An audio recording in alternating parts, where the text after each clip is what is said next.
Para masigit ka na maka-attract ng swerte, siksik-liglig atong maapaw at maraming pera ang dumating sa araw-araw. Ito ay isa sa mga pinakamainam na subukan nating gawin mga bossing ko na ilalagay natin sa ating pong main door mga bossing. Para po tayo mga bossing ko higit na maka-attract ng swerte bukod sa ating sipag at tiyaga at pananalig sa mahal na Panginoon ay mainam na meron tayong mga ganito na panghatak ng swerte at pantaboy ng mga negatibong enerhiya. Ito pa mga bossing ko ay ang ating asin mga bossing. Gawin po natin ito sa umaga mga bossing ko bago pumutok ang sinag ng araw mga bossing na mga bandang alas 7 or kaya po ay matatapos ang pampaswerte hanggang alas 8 lang po ng umaga. At pagkatapos kailangan natin ang tatlong sangkap na ito mga bossing. Ito pa mga bossing ko ang ating dahon ng laurel at ganoon din po ang 3 piraso mga bossing ko ng ating bawang. Ilalagay lamang po natin to dito mga bossing ko habang tayo nagwi-wish. Magkakaroon tayo ng negosyo na dito na tayo yayaman. Tayo ay maliligtas saan man tutungo tayo po ng ating pong buong pamilya mga bossing. Yan. Pagkatapos po niyan mga bossing ko, ito po ay lalagyan natin ng dahon ng laurel. Tapos, mainam na ilalagay po natin ito mga bossing ko sa likod ng pintuan ng ating pong main door or kaya po mga bossing ko sa likod ng pintuan ng bawat pintuan po natin mga bossing.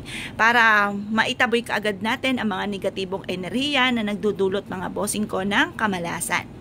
Bukod sa ating sipag at tiyaga mga bossing ko, mainam na meron tayong ganito sa likod ng pintuan ng ating pong main door upang sa ganon ay magtuloy-tuloy ang pasok ng swerte at maitaboy nito ang mga negatibong enerhiya na nagdudulot ng kamalasan mga bossing.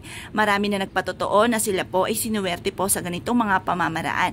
Kaya kung kayo po mga bossing ko ay nais nyo na bumuhos ng tuloy-tuloy ang walang hanggan na swerte mga bossing ko, subukan nyo po itong gawin mga bossing ko sa asin at ganon din sa bawang at dahon ng laurel. Pag ang asin po natin ay natunaw, paltan nyo lamang po ito mga bossing ko ng panibagong asin na puting-puti mga bossing at ganoon din po kapag naman po tuyo na ang ating bawang, tapon nyo lamang po ito or pwede rin namang sunugin nyo na rin po mga bossing ko ang dahon ng laurel natin habang kayo ay nagwi-wish. Tapos paltan nyo ulit ng panibagong ganito mga bossing. Ito po ay makakatulong upang sa ganoon ay siksik-liglig atong maapaw at napakaraming blessing ang dumating sa araw-araw. Subukan nyo po ito sa umaga mga bossing sa mga bandang 6:30 or kaya po ay alas 7 mga bossing ko at matatapos ang pagwi-wish natin at pagbibilad hanggang alas 8 lamang po ng umaga. At mapapansin nyo po mga bossing, mas magiging magaan ang daloy ng swerte matapos nyo po itong gawin mga bossing. Ito po isa sa mga subok na napakaswerte. Kaya kung kayo po naniniwala at nais nyo po itong gawin, mag-wish ka ng mula sa inyo pong puso, time-team na panalangin mga bossing ko at walang imposible sa mga taong masisipag, matsatsaga, hindi nakakalimot magdasal at sa mga taong gumagawa ng ganitong mga pamamaraan.